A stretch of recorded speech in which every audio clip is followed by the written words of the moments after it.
નમસ્કાર, પ્રવેગ ટીવીમાં આપનું સ્વાગત છે। હું છું ભદ્રેશ, આપ જોઈ રહ્યા છો ન્યૂઝ એટ 9। સમાચારની શરૂઆતમાં એક નજર કરીએ હેડલાઇન્સ પર।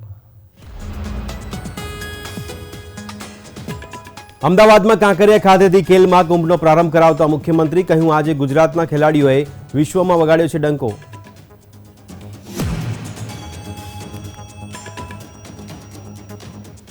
ગુજરાતમાંથી કોંગ્રેસ પાર્ટી સામાન્ય નાગરિકો પાસેથી લેશે દાન, ઉદ્યોગપતિઓના બદલે સામાન્ય નાગરિકો પાસેથી મેળવશે દાન।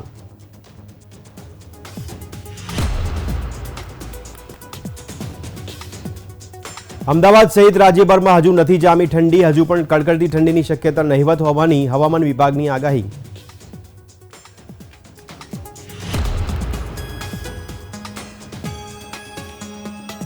અમદાવાદમાં આજે કોરોનાના નવા 8 કેસ આવ્યા સામે, તો રાજ્યમાં સક્રિય કેસની સંખ્યા 36ને પાર।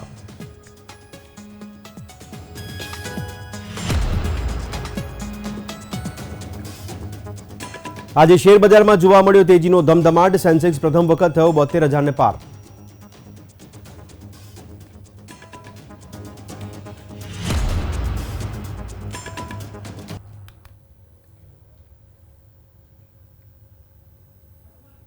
અને હવે સમાચાર જોઈએ વિગતવાર। અમદાવાદના કાંકરિયા ખાતેથી ખેલ મહાકુંભનો પ્રારંભ કરવામાં આવ્યો હતો। મુખ્યમંત્રી ભૂપેન્દ્ર પટેલે જેનો પ્રારંભ કરાવ્યો છે। તેમણે કહ્યું હતું કે આજે ખેલ મહાકુંભને કારણે છેવાડાના ગામડાઓમાં રહેતા ખેલાડીઓએ પણ પોતાનું કૌશલ્ય બતાવ્યું છે। તેમણે કહ્યું હતું કે ગુજરાતના ખેલાડીઓએ વિશ્વમાં રમતગમતમાં ડંકો વગાડ્યો છે। ખેલ મહાકુંભ ખેલાડીઓ માટે સારામાં સારું પ્લેટફોર્મ સાબિત થઈ રહ્યું છે।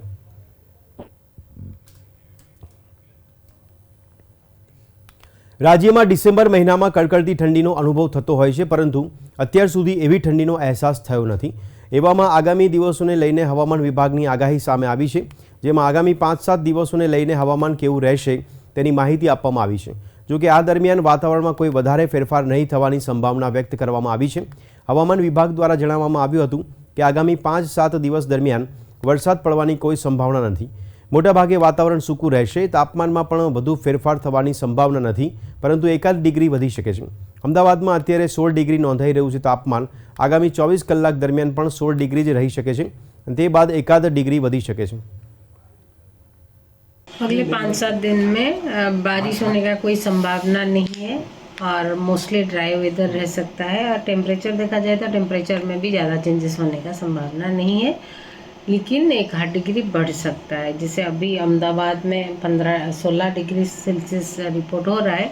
अगले 24 आवर्स के लिए भी 16 डिग्री ही रह सकता है। उसका बाद ग्रेजुअल राइज हो सकता है, 1-8 डिग्री बढ़ सकता है, जैसे 17 डिग्री हो सकता है। और सबसे लोएस्ट टेम्परेचर रिकॉर्ड किया गया है नलिया 10 डिग्री सेल्सियस और गांधीनगर में 14.4 डिग्री सेल्सियस। બનાસકાંઠાના ખાણ ખનીજ વિભાગના અધિકારીની સરકારી ગાડી પર જીપીએસ લગાવવા મામલે ખાણ ખનીજ અધિકારીએ ગત 16 ડિસેમ્બરે પાલનપુર પશ્ચિમ પોલીસ મથકે ફરિયાદ નોંધાવી હતી। જોકે બાદમાં આ મામલાની તપાસ એલસીબી પોલીસને સોંપાયા બાદ 3 આરોપીઓને ઝડપી લઈને પાલનપુર કોર્ટમાં રજૂ કરાતા કોર્ટે 3 દિવસના રિમાન્ડ મંજૂર કર્યા છે। બનાસકાંઠાના ખાણ ખનીજ અધિકારીની સરકારી ગાડી પર જીપીએસ લગાવવા મામલે ખાણ ખનીજ અધિકારીએ 16 ડિસેમ્બરે પશ્ચિમ પોલીસ મથકે ફરિયાદ નોંધાવી હતી। એલસીબીની ટીમ દ્વારા ટેકનિકલ અને બીજી રીતે પૂછપરછ કરી ટોટલ 3 આરોપીની ધરપકડ કરવામાં આવી છે। જે 3 આરોપી ભરતભાઈ રમેશભાઈ ઠાકોર, રહે હાલ રામપુરા, નિમેશ કુમાર ઉર્ફ સન્ની ડાયા સિસોદિયા તથા અમૃત પનાજી ચૌધરી જાટ લક્ષ્મીપુરા ડીસા ખાતે રહે છે। તેઓના હાલમાં અટક કરીને તેમના 3 દિવસનો રિમાન્ડ લેવામાં આવ્યો છે અને આ બાબતે જે પ્રાથમિક માહિતી અનુસાર તેમને જીપીએસ રાજકોટથી ખરીદ્યું હતું અને હાલમાં એલસીબીની ટીમ વધારે તપાસ કરી રહી છે। ઉના શહેરના બસ સ્ટેશન સામેના વિસ્તારમાં દરબારી આધાર નામની દુકાનની અંદર કોઈપણ આધાર કે પુરાવા વગર આધાર કાર્ડ કાઢવાનું કૌભાંડ છેલ્લા 2 વર્ષથી ચાલતું હતું। આખરે ગીર સોમનાથ એલસીબી પોલીસને તેની બાતમી મળતા શનિવારે રાત્રે દરોડો પાડ્યો હતો। આધાર કાર્ડનું કૌભાંડ આચરનારની દુકાન અને ઘર પર પોલીસે સર્ચ કર્યું હતું। પોલીસે આ સમગ્ર મામલે ઉનાના અસલમ ઇસ્માઇલ શેખ, શબ્બીર શરીફ સુમરા અને જાવેદ ઉર્ફે ભૂરો ઇબ્રાહીમની ધરપકડ કરી છે। ઉનામાં છેલ્લા 3 દિવસથી ગીર સોમનાથ એલસીબી અને ઉના સ્થાનિક પોલીસ બંને સાથે મળી અને વિગત અમારી પાસે આવી હતી। કોઈ એક જગ્યાએ ઉનામાં જે આરોપી છે અસલમ શેખ કરીને એ ડુપ્લિકેટ આધાર કાર્ડ અથવા તો પુરાવા વગરના આધાર કાર્ડ બનાવી રહ્યો છે। એના આધારે અમે બાતમીના આધારે આગળની કાર્યવાહી પહેલાં તો ઝીણવટપૂર્વક તપાસ કરી અને ત્યાર પછી ઉના ખાતે જ્યાં વ્યક્તિ હતો એને ત્યાં એની દુકાન ઉપર એના ઘરે રેડ કરી કુલ અમે 3 આરોપીઓ પકડ્યા છે. અસલમ ઇસ્માઇલ શેખ, સબ્બીર સુમરા અને જાવેદ ઉર્ફે પુરો. આ લોકોના ડોક્યુમેન્ટ્સ ચેક કરતાં છેલ્લા 2 વર્ષથી આ શોપ એણે ચાલુ કરેલી 2021માં અને 2 વર્ષમાં અત્યાર સુધીમાં ટોટલ 1200 આધાર કાર્ડ એણે અલગ અલગ ટાઈપના બનાવ્યા છે. ગાંધીનગર નવા સચિવાલય ખાતે ઝેરોક્સ મશીન ઓપરેટર તરીકે કોન્ટ્રાક્ટ પર કામ કરનારા ભેજાબાજે સરકારી નોકરીની લાલચ આપીને 27 નોકરી વાંચુકો સાથે છેતરપિંડી આચરી હતી. આ વ્યક્તિએ રૂપિયા 1.43 કરોડની ઠગાઈ આચરતા પોલીસ સ્ટેશનમાં ફરિયાદ કરવામાં આવી છે. નાણાં વસૂલ્યાના 1.5 વર્ષ સુધી નોકરી કે અપોઇન્ટમેન્ટ લેટર નહીં મળતા મામલો સેક્ટર 7 પોલીસ મથકે પહોંચ્યો હતો. આ અંગે પોલીસે ફરિયાદ લઈ આગળની કાર્યવાહી હાથ ધરી છે. અમિતભાઈએ પોતાના ઓળખીતા સંબંધીઓ અને એના મિત્રો મારફતે આ શૈલેષકુમાર ભીખાભાઈ ઠાકોરને રોકડા રૂપિયા તથા ઓનલાઈન પૈસા સરકારી નોકરી ક્લાર્કની ભરતી માટે અપાવડાવી અને કુલ 27 માણસો પાસેથી આ શૈલેષભાઈ ઠાકોરે 1,43,95,000 રૂપિયા રોકડા તથા ઓનલાઈન નોકરી મેળવવાના બહાને મેળવી અને ઠગાઈ કરેલી હોય એની સામે સેક્ટર 7 પોલીસ સ્ટેશનમાં ગુનો નોંધાયો છે. આ ગુનાના કામે શૈલેષ ઠાકોર સાથે બીજા કેટલા આરોપીઓ છે, આ પૈસા જે મેળવ્યા અને ઉચ્ચ અધિકારી સાથે જે ઓળખાણ હોવાની જે વાત કરી હતી એમાં બીજા કોણ સંડોવાયેલા છે, આ તમામની તપાસ ચાલુ છે. અમદાવાદ તીર્થધામ પ્રેરણાપીઠ ગુરુકુળ ખાતે પ્રદેશ ભાજપ કિસાન મોરચા દ્વારા કબડ્ડી સ્પર્ધાનું આયોજન કરવામાં આવ્યું હતું. આ કાર્યક્રમમાં કૃષિમંત્રી રાઘવજી પટેલ ઉપસ્થિત રહ્યા હતા. આ સ્પર્ધામાં રાજ્યના 27 જિલ્લાની ટીમોએ ભાગ લીધો હતો. ભાજપ કિસાન મોરચા દ્વારા વિજેતા ટીમને રૂપિયા 11,000 રોકડ, રનર્સઅપ ટીમને રૂપિયા 50,000, રૂપિયા 5100 ઇનામ આપવામાં આવ્યું અને ટ્રોફી પણ આપવામાં આવશે. તેમજ કબડ્ડી સ્પર્ધામાં ભાગ લેનાર દરેક ખેલાડીને સર્ટિફિકેટ અને ગિફ્ટ પણ આપવામાં આવશે. આપણી પ્રાચીન રમતગમતો જેવી કે કબડ્ડી, હોકી, ખોખો, મોઈ દાંડિયા, જેમ કે ગિલ્લી દંડા, કુસ્તી, આ બધી જૂની આપણી જે રમતો છે એ પણ વર્તમાન સમયમાં લોકો એના સાથેના એના જે જૂના સંસ્મરણો છે એ જીવંત રહે અને આ રમતગમત સ્પર્ધાઓ પણ અત્યારના સમયમાં ચાલુ રહે એના માટે આવી સ્પર્ધાઓ ખૂબ જરૂરી હોય છે. નેશનલ કોંગ્રેસ પાર્ટીમાં આવતીકાલે 138માં સ્થાપના દિવસની ઉજવણી દેશના તમામ રાજ્યના જિલ્લા અને તાલુકા કક્ષાએ કરવામાં આવશે. આ ઉપરાંત નાગરિકો પાસેથી ઈચ્છા મુજબનું ફંડ પણ ઉઘરાવવાની અપીલ કોંગ્રેસ દ્વારા કરવામાં આવી છે. ત્યારે શક્તિસિંહ ગોહિલે જણાવ્યું હતું કે કોંગ્રેસ પાર્ટી કોઈ ઉદ્યોગપતિ પાસેથી ફંડ નહીં લે, પરંતુ જનતા પાસેથી તેમની ઈચ્છા મુજબ ઓનલાઈન ફંડ આપી શકે છે. અમારું સ્થાપના દિવસનું ઉજવણીનું બહુ જ મોટું આયોજન છે. પ્રદેશ પ્રમુખોને, કોંગ્રેસ પક્ષના નેતાઓને ત્યાં જવા માટે આદેશ છે. એટલે આવતીકાલે ગુજરાત પ્રદેશ કોંગ્રેસ સમિતિ ખાતે સ્થાપના દિવસનું ધ્વજવંદન અમારા સિનિયર સાથી, માજી પ્રદેશ પ્રમુખ, માજી ધારાસભ્ય, માજી એઆઈસીસીના સેક્રેટરી ભાઈ સિદ્ધાર્થભાઈ પટેલ આવતીકાલે પ્રદેશ કોંગ્રેસ કમિટી ખાતે એમના હસ્તે, સિદ્ધાર્થભાઈ પટેલના હસ્તે ધ્વજવંદન થશે. એ જ રીતે અમારા જિલ્લા મથકો પર પણ કોંગ્રેસ પક્ષના સ્થાપના દિવસે ધ્વજવંદનો થશે. અમને કોઈ મોટું ફંડ આપે કે મદદ કરે તો ત્યાં ઈડી, સીડી, ઇન્કમ ટેક્સ પહોંચે છે. એટલે અમે એક ક્રાઉડ ફંડિંગ, જનતા જ અમને સહયોગ આપે વિપક્ષને જીવંત રાખવા માટે લોકશાહીમાં, એટલા માટે ઓનલાઈન ક્રાઉડ ફંડિંગ શરૂ કર્યું છે. 138મો સ્થાપના દિવસ છે એટલે 138 રૂપિયા આપી શકાય, 1380 આપી શકાય, 13,800 રૂપિયા આપી શકાય, 1,38,000 રૂપિયા આપી શકાય. એ માટેની વ્યવસ્થા ને એથી વધારે પણ આપી શકાય એવી વ્યવસ્થા રાખી છે. કોંગ્રેસના રાહુલ ગાંધી ભારત જોડો યાત્રા બાદ હવે ભારતની યાત્રાની શરૂઆત 14મી જાન્યુઆરી 2024થી કરવામાં આવશે અને આ યાત્રા મણિપુરના ઇમ્ફાલથી શરૂ થઈને મહારાષ્ટ્રના મુંબઈ સુધી 6000થી પણ વધારે ફિલ્મનું અંતર કાપીને 20 માર્ચ 2024ના રોજ પૂર્ણ કરવામાં આવશે. આ ન્યાય યાત્રામાં મણિપુર, આસામ, પશ્ચિમ બંગાળ, ઉત્તર પ્રદેશ, મધ્યપ્રદેશ, નાગાલેન્ડ, મેઘાલય, બિહાર, ઓરિસ્સા, રાજસ્થાન, ગુજરાત જેવા રાજ્યોમાંથી પસાર થશે. જે રાજ્ય જિલ્લામાંથી પસાર થશે તે જિલ્લાના ખેડૂતો તેમજ સ્થાનિક લોકોની સમસ્યા જાણશે. નાગાલેન્ડ, આસામ, મેઘાલય, પશ્ચિમ બંગાળ, બિહાર, ઝારખંડ, ઉડીસા, છત્તીસગઢ, ઉત્તર પ્રદેશ, મધ્યપ્રદેશ, રાજસ્થાન અને પછી આપણું ગુજરાત અને અહીંયાથી મહારાષ્ટ્રમાં યાત્રા જશે. એમ 14 રાજ્યોને આ યાત્રા કવર કરશે. 20 માર્ચ સુધી આ યાત્રા ચાલશે. તો ગુજરાતમાં કોરોના સૌથી વધુ નોંધાઈ રહ્યો છે, જેમાં GN.1 કેસ જોવા મળી રહ્યા છે. ગુજરાતમાં ફરી એકવાર કોરોનાના કેસમાં વધારો નોંધાઈ રહ્યો છે. જે તે સમયે સુવિધા ઊભી કરવામાં આવી હતી તે હાલતમાં પણ જોવા મળી રહી છે. સરકાર દ્વારા કોરોના કેસ વધી રહ્યા છે ત્યારે ફરી એકવાર કોરોનાને કારણે રાજ્યની જનતા મુશ્કેલી ન અનુભવે તેને માટે અત્યારથી જ ચેતવણીની જરૂરિયાત પણ ઊભી થઈ રહી છે. ત્યારે ભૂતકાળમાં પણ વાયબ્રન્ટ સમિતિના કારણે ગુજરાતમાં કોરોનાના કેસની સંખ્યા વધી હતી અને એવા આક્ષેપ પણ કરવામાં આવ્યા છે.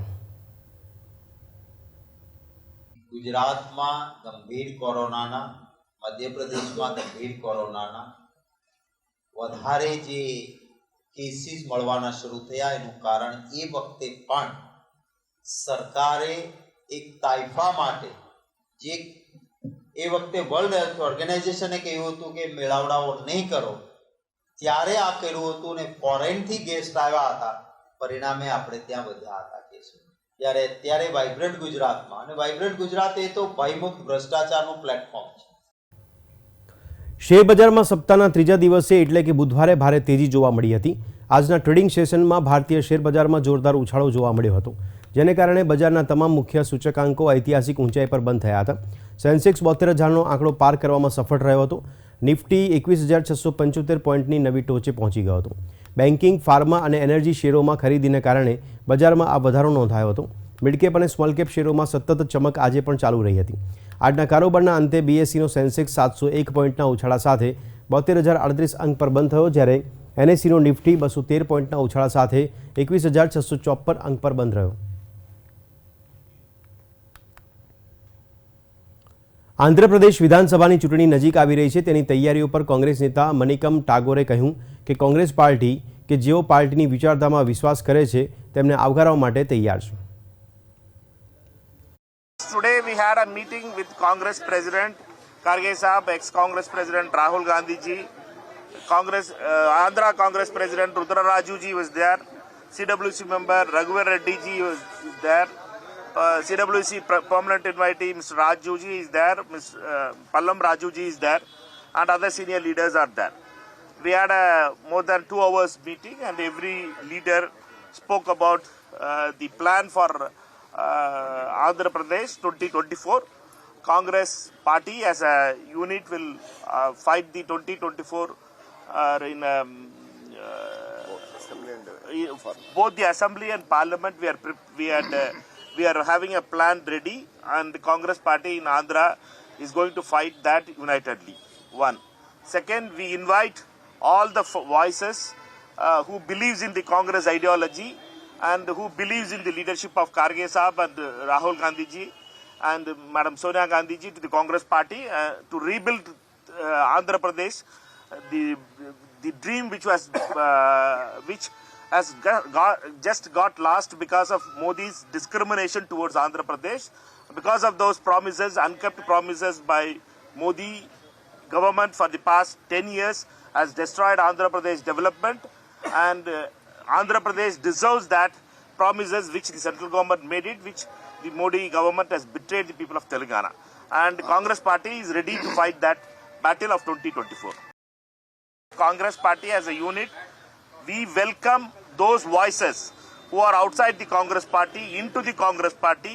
Congress President and Rahul ji has told us that we should welcome those voices who believes in the ideology of Congress party back to the Congress fold. Congress નેતા રાહુલ ગાંધી ભારત જોડો યાત્રા બાદ હવે ભારત ન્યાય યાત્રા કાઢશે. આ યાત્રાનો રૂટ ઉત્તર પૂર્વીય રાજ્ય મણિપુરથી શરૂ થઈને મહારાષ્ટ્રની રાજધાની મુંબઈ સુધી જશે.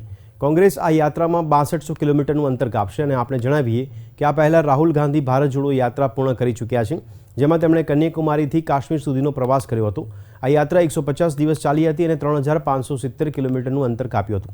ત્યારે હવે આ યાત્રાની સફળતા બાદ કોંગ્રેસ નેતા રાહુલ ગાંધી ભારત ન્યાય યાત્રા કાઢશે, જે મણિપુરથી મુંબઈ સુધી 14 રાજ્યોમાંથી પસાર થઈને 6200 કિલોમીટરનું અંતર કાપશે. મળતી માહિતી મુજબ આ યાત્રા 14 જાન્યુઆરીથી 20 માર્ચ સુધી યોજાશે. भारत जोड़ो यात्रा के बाद अब राहुल गांधी जी के नेतृत्व में कांग्रेस पार्टी भारत न्याय यात्रा निकालने वाली है. 14 जनवरी से लेकर 20 मार्च तक 6200 किलोमीटर लंबी भारत न्याय यात्रा 14 राज्यों से गुजरेगी. मणिपुर में शुरुआत होगी और यह समाप्त होगी मुंबई में. भारत जोड़ो यात्रा के दौरान राहुल जी ने 3 मुद्दे उठाए थे.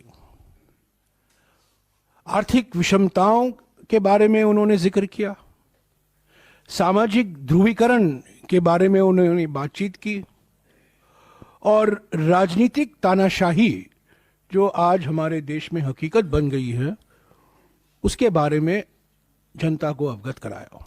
तो ये 3 बड़े मुद्दे थे भारत जोड़ो यात्रा के समय में.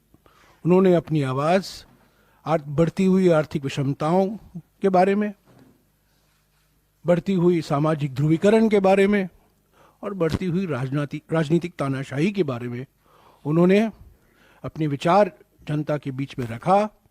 वो मन की बात नहीं थी, वो जनता की चिंता थी. તો રાહુલ ગાંધીની ભારત જોડો યાત્રાને લઈને નેતાઓના નિવેદન સામે આવી રહ્યા છે અને આ મુદ્દે ભાજપના નેતા નલિન કોહલીએ કહ્યું કે માત્ર સૂત્રોચ્ચાર અને ભારત ન્યાય યાત્રાથી કોંગ્રેસ પાર્ટીમાં કંઈ પણ બદલાતું નથી. Mr. Rahul Gandhi and the Congress leadership is entitled to come out on a political program like the Bharat Jodo Yatra. But what did the people of India do? They clearly rejected that idea.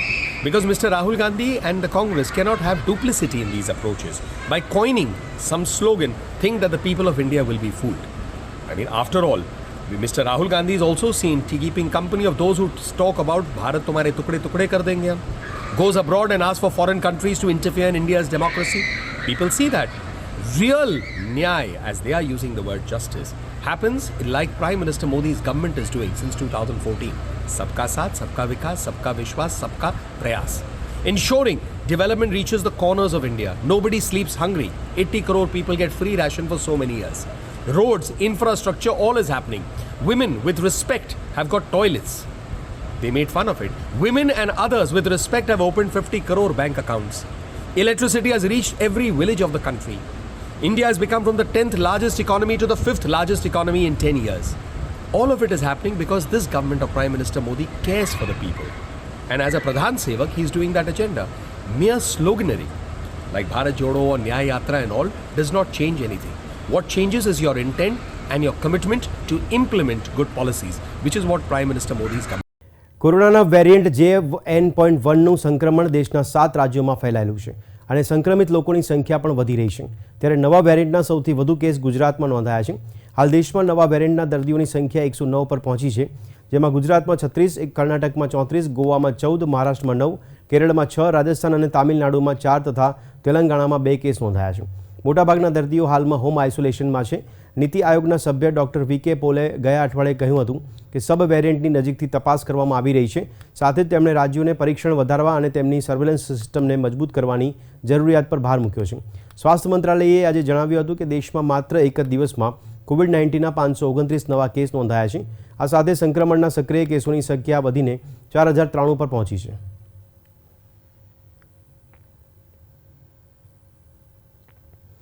બિહારમાં ગંગા નદી પર 4.56 kilometre લાંબા પુલનું નિર્માણની કેન્દ્રએ મંજૂરી આપી છે. કેન્દ્રીય મંત્રી અનુરાગ ઠાકુરે આ વિશે વિગતવાર માહિતી આપી હતી. तो बिहार में दीघा से सोनपुर जिले के गंगा नदी पर 6 लेन केबल ब्रिज बनाने का निर्णय लिया गया है. इसे 42 महीने में पूरा किया जाएगा और 3064 करोड़ रुपया इसके ऊपर 3064 करोड़ रुपया दीघा से सोनपुर के बीच बनने वाले 6 लेन ब्रिज जो गंगा नदी के ऊपर बनेगा, ये 6 लेन केबल ब्रिज है, इसके निर्माण के लिए मंजूर किया गया है। इसमें बड़ी बात यह है कि इसके नीचे से बड़े जहाज भी पुल के नीचे से आसानी से आ जा सकेंगे। અયોધ્યામાં શ્રીરામ મંદિર પ્રાણ પ્રતિષ્ઠાની તૈયારીઓને આખરી ઓપ આપવામાં આવી રહ્યો છે। તેવામાં દેશમાં ઘણા ભક્તો પોતાની આસ્થા દર્શાવી રહ્યા છે। ત્યારે ઝારખંડના હજારીબાગમાં મુસ્લિમ દરજીઓ ખાસ વિશાળ ધ્વજ તૈયાર કરી રહ્યા છે। તેઓને એક હિન્દુ ભક્તે 40 ફૂટ લાંબો અને 42 ફૂટ પહોળો ધ્વજ બનાવવાનો ઓર્ડર આપ્યો છે, જેની કામગીરી કરી રહ્યા છે। સમાચારના અંતમાં જોઈએ અમારો વિશેષ અહેવાલ। અયોધ્યામાં રામ મંદિરનો અભિષેક વિધિ જેમ જેમ નજીક આવી રહી છે તેમ તેમ ભક્તોનો ઉત્સાહ સતત વધી રહ્યો છે। દેશભરના લોકો શ્રી રામ મંદિર તીર્થ ક્ષેત્ર ટ્રસ્ટને ભેટ આપી શકે તેવી વસ્તુઓ તૈયાર કરાવી રહ્યા છે। ઝારખંડના હજારીબાગના બડા વિસ્તારના વીર વસ્ત્ર ભંડારમાં કારીગરો દ્વારા એક ખાસ વિશાળ ધ્વજ તૈયાર કરવામાં આવી રહ્યો છે। કહેવામાં આવી રહ્યું છે કે આ ધ્વજ અયોધ્યામાં બની રહેલા રામ મંદિર પર લહેરાશે। નવલ કિશોર ખંડેલવાલે 40 ફૂટ લાંબો અને 42 ફૂટ પહોળો ધ્વજ બનાવવાનો ઓર્ડર આપ્યો છે। 81 વર્ષના નવલ કિશોર પોતે આ ધ્વજ લઈને અયોધ્યા જઈ રહ્યા છે। ये झंडा 40 फीट ऊंचा झंडा है।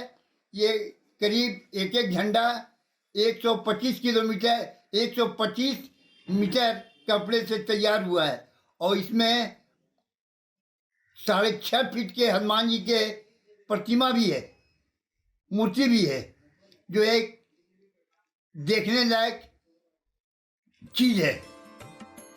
વીર વસ્ત્ર ભંડારના માલિક પણ ઘણા ખુશ છે, કેમ કે તેમની દુકાન પર ટાંકવામાં આવેલો ધ્વજ અયોધ્યાના શ્રી રામ મંદિર પર લહેરાવવામાં આવી શકે છે। हमें तो बहुत खुशी है कि लोग 12 महीना मेरे यहाँ से झंडा लेते हैं, लेकिन आज चिर परिचित हनुमान श्री राम का मंदिर अयोध्या में बन रहा है और उसका ध्वजारोहण का झंडा मेरे दुकान से बन रहा है। इससे बड़ी खुशी की बात और क्या हो सकती। ખાસ વાત એ છે કે આ ધ્વજ તૈયાર કરનાર ગુલામ જિલ્લાની મુસ્લિમ છે। તેઓ છેલ્લા 3 દાયકાથી હનુમાન ધ્વજ બનાવી રહ્યા છે। झंडा तो हम बहुत दिन से बना रहे हैं, 1990 से बना रहे हैं, आज तक बना रहे हैं। और ये बनाने में खासियत? ये बनाने में खासियत क्या है, माने झंडा तो ये बहुत विशाल झंडा है, इसके लिए तो बहुत बड़ा बांस भी चाहिए। 100 फीट का करीब बांस चाहिए, 40 फीट इसका लंबाई है और 42-43 फुट चौड़ाई है। 2 मूर्ति लगी हुई उसमें। મંદિર માટે ધ્વજ બનાવવા માટે 115 મીટર કાપડનો ઉપયોગ કરવામાં આવી રહ્યો છે। આ ધ્વજ એટલો વિશાળ છે કે જ્યારે તેને ખોલવામાં આવે છે ત્યારે તેને જમીનને સ્પર્શ ન થાય તે માટે ઘણા લોકો તેને છેડેથી પકડતા નજરે પડી રહ્યા છે।